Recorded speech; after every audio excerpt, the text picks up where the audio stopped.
तो hi guys, welcome back to lesson 4 जिसमें मैं कवर करने वाला हूँ nose, lips and skin texture को। बाकी के पोर्शन को मैंने कवर किया है और अपने चैनल पे अपलोड किया है, वो जाके आप देख सकते हो। पहले डिस्क्रिप्शन में लिंक दे दूँगा या फिर आप चेकआउट कर सकते हो। तो शेडिंग में स्टार्ट करता हूँ नोज़ की। सबसे पहले नोज़ ड्रॉ सेट करते हैं और हमेशा की तरह यहाँ पे मैं मैकेनिकल पेंसिल यूज़ कर रहा हूँ। अगर आपके पास ये नहीं है तो आप इसका अल्टरनेटिव यूज़ कर सकते हो। आप HB पेंसिल यूज़ कर सकते हो, जो कि बहुत ही लाइट होता है। उसका आप फर्स्ट लेयरिंग के लिए आप वो यूज़ कर सकते हो। और यहाँ पे आपको ये ध्यान रखना है कि जो आप पेंसिल होल्ड कर रहे हो, ज़्यादा से ज़्यादा कोशिश करो कि पीछे से होल्ड करो। उससे क्या होता है कि आपकी जो शेडिंग होती है बहुत ही अच्छे तरीके से लाइट और कंसिस्टेंट होती है। तो मैं सेट कर लेता हूँ, पहले लेयरिंग दे देते हैं फर्स्ट।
तो गाइज़, मैं अगले लेयरिंग के लिए 4B पेंसिल यूज़ कर रहा हूँ, मैकेनिकल वाली। और अगर आपके पास ये पेंसिल नहीं है तो आप इसका अल्टरनेटिव यूज़ कर सकते हो, वुडन पेंसिल। जो आपके पास रेगुलर ड्राइंग पेंसिल है उसकी 4B पेंसिल आप यूज़ कर लो।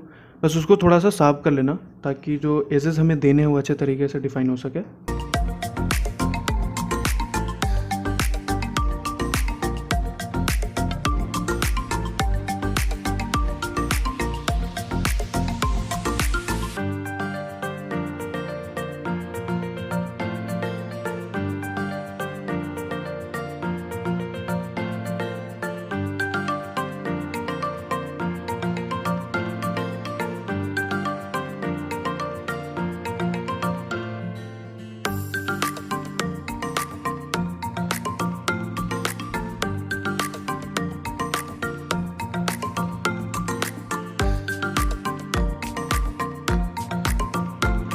तो गाइस, जहाँ पे लाइट शेडिंग की ज़रूरत है वहाँ पे लाइट पेंसिल यूज़ करेंगे।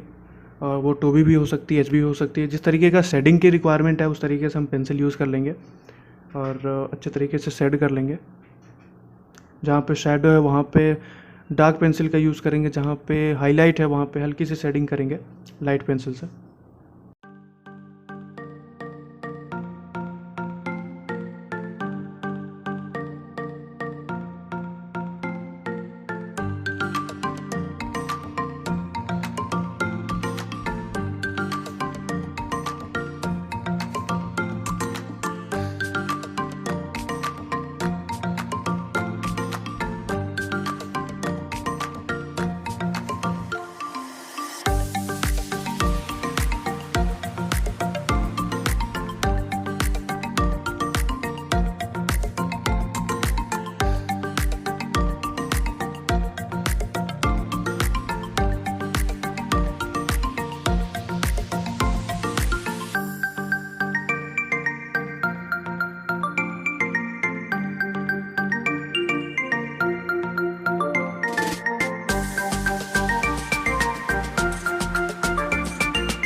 तो गाइस शेडिंग के बाद हाईलाइट देने की बारी है, और जैसा कि आप रेफरेंस में देख सकते हो कि राइट साइड से लाइट पड़ रही है, तो राइट साइड का जो पोर्शन है वो हाईलाइटेड होगा।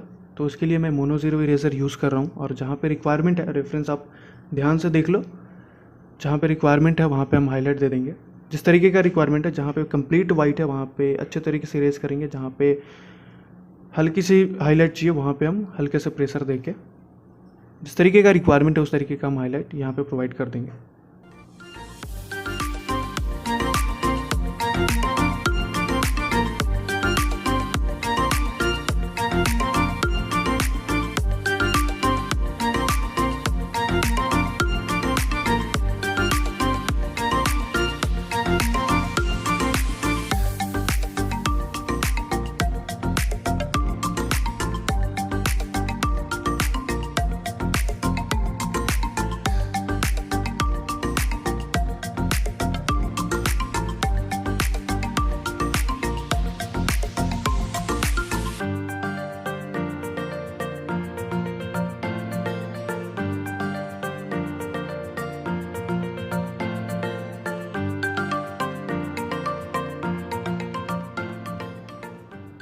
तो गाइस जहाँ पे बिल्कुल शाइन कर रहा है स्किन, वहाँ मैं जेल पेन यूज़ कर रहा हूँ, वाइट जेल पेन। उससे हम शाइनिंग प्रोवाइड कर देंगे और उसको अच्छे तरीके से मिक्स कर देंगे। पिछले एपिसोड में मैंने बताया था, पिछले लेसन में मैंने आपको बताया था किस तरीके से जेल पेन को मिक्स करना है ताकि वो अच्छे तरीके से और भी रियलिस्टिक दिखे। क्योंकि बिल्कुल केवल आप वहाँ पे टैप टैप करके अप्लाई कर दोगे वाइट जेल पेन तो बिल्कुल रियलिस्टिक नहीं दिखती है। तो उसको मिक्स कर दोगे तो और भी अच्छे तरीके से वो स्किन के साथ, सेट के साथ मिक्स हो जाती है, तो वो रियलिस्टिक दिखती है।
तो गाइस अब हम कवर करेंगे फोरहेड को, और प्रोसेस बिल्कुल सिमिलर है। बिल्कुल हल्की शेडिंग करेंगे, लेयरिंग फर्स्ट लेयर में हल्की सी शेडिंग करेंगे। आप देखो कितना पीछे से मैंने पेंसिल को होल्ड किया हुआ है। इससे होता है क्या कि हल्की सी शेडिंग होती है और ब्लेंड करते टाइम ये बिल्कुल ही अच्छे तरीके से ब्लेंड हो जाता है एकदम स्मूथली। आगे का प्रोसेस भी बिल्कुल सेम है, तो आप देखिए किस तरीके से मैं ड्रॉ कर रहा हूँ।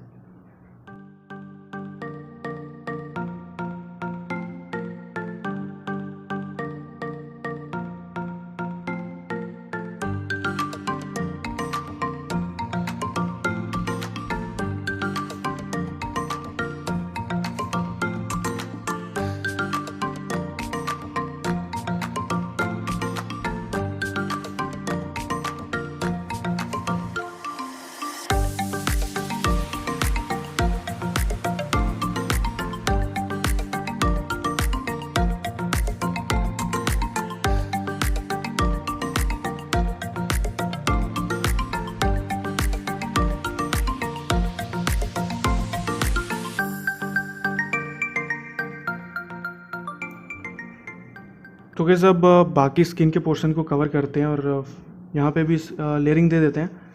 पहले मैं लेयरिंग में पूरा का पूरा जो स्किन पोर्शन है उसको मैं कवर कर लूँगा फर्स्ट लेयरिंग के लिए। उसके बाद अपन ब्लेंड कर देंगे। उसके बाद आपकी ऑब्जर्वेशन जितनी अच्छी रहेगी ना उतने अच्छे तरीके से आप इसको ड्रॉ कर पाओगे। यहाँ पे आपको ये देखना है कि कहाँ पे शैडो, कहाँ पे हाईलाइट किस तरीके से पड़ रही है। और यहाँ पे इतनी स्किन में डिटेलिंग नहीं है इतनी ज़्यादा, तो स्मूथ टेक्सचर भी अप्लाई कर सकते हो, स्मूथ बना सकते हो स्किन को। तो उसमें अच्छे तरीके से सबको ब्लेंड करना पड़ेगा। तो देखो किस तरीके से मैं शेड कर रहा हूँ, उसके बाद किस तरीके से मैं ब्लेंड कर रहा हूँ।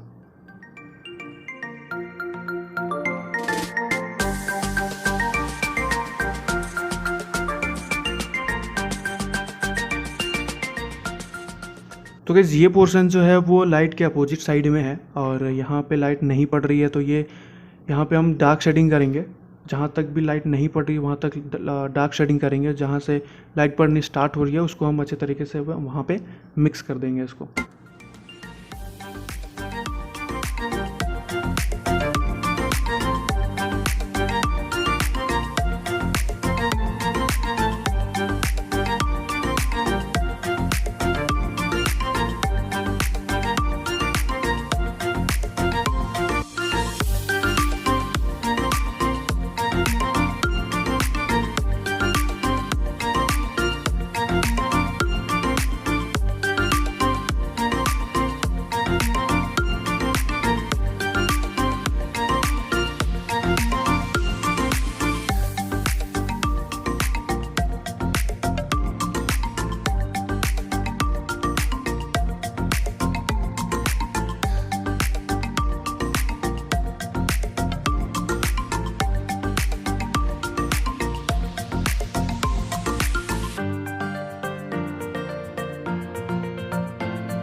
तो गाइस इधर मैं बैकग्राउंड को थोड़ा सा डार्क कर देता हूँ, क्योंकि जो इधर स्किन का जो पोर्शन है वो हाईलाइटेड एरिया, यहाँ पे लाइट पड़ रहा है स्किन पे, तो यहाँ पे स्किन जो है पूरा वाइट रहेगा। तो उसकी वजह से हम बैकग्राउंड को डार्क कर लेते हैं, उससे बैलेंस हो जाता है हमारा जो ड्राइंग है। तो इसके लिए भी मैं मैकेनिकल पेंसिल यूज़ कर रहा हूँ 2B, और अच्छे तरीके से इसको शेड कर देंगे। उसके बाद ब्लेंड कर देंगे। यहाँ पे आप चारकोल पाउडर या फिर ग्रेफाइट पाउडर भी यूज़ कर सकते हो। बहुत सारे मेथड्स हैं अलग अलग, वो भी मैं बाकी वीडियोस में कवर करूँगा अलग अलग मेथड्स। यहाँ पे मैं पेंसिल यूज़ कर रहा हूँ। इसको सेट करके उसके बाद इसको ब्लेंड कर देंगे कॉटन से।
तो गाइस अब हम ड्रॉ करते हैं लिप्स को, और लिप्स को ड्रॉ करना, लिप्स को सेट करना थोड़ा बारीक काम है। यहाँ पे ऑब्जर्वेशन आपकी बहुत ही अच्छी होनी चाहिए, और इसके ऊपर मैंने डेडिकेटेड वीडियो भी बनाया है कि किस तरीके से टिथ को सेट करना है, किस तरीके से लिप्स को सेट करना है। यहाँ पे मैं उतनी डिटेल से नहीं बता रहा हूँ, आप देखो किस तरीके से मैं ड्रॉ कर रहा हूँ। आपकी ऑब्जर्वेशन इंपॉर्टेंट है, आपकी ऑब्जर्वेशन यहाँ पे जितने अच्छे तरीके से आप ऑब्जर्व कर पाओगे उतने अच्छे तरीके से आप ड्रॉ कर पाओगे। तो अगर लिप्स में ज़्यादा प्रॉब्लम होती है ड्रॉ करने में तो आप लिप्स वाली वीडियो देख लो, डिस्क्रिप्शन में मैं लिंक दे दूँगा कि किस तरीके से लिप्स को सेट करना है, किस तरीके से टिथ को सेट करना है, किस तरीके से टिथ में शाइनिंग प्रोवाइड करनी है। सारी चीज़ें आपको, सारे क्वेश्चन का आंसर मिल जाएगा, आप वो देख लो। उसके बाद इस यहाँ पे आप ऑब्जर्व करके यहाँ पे उसी तरीके से प्रोसीजर बिल्कुल सेम है, आपको सेम प्रोसीजर फॉलो करना है, ऑब्जर्वेशन अच्छी रखनी है।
तो बस गाइस आज के लिए इतना ही, और मिलते हैं अगले वीडियो में जिसमें बाकी चीज़ें कवर करूँगा और इस ड्राइंग को फिनिश करेंगे। तो तब तक के लिए बाय बाय।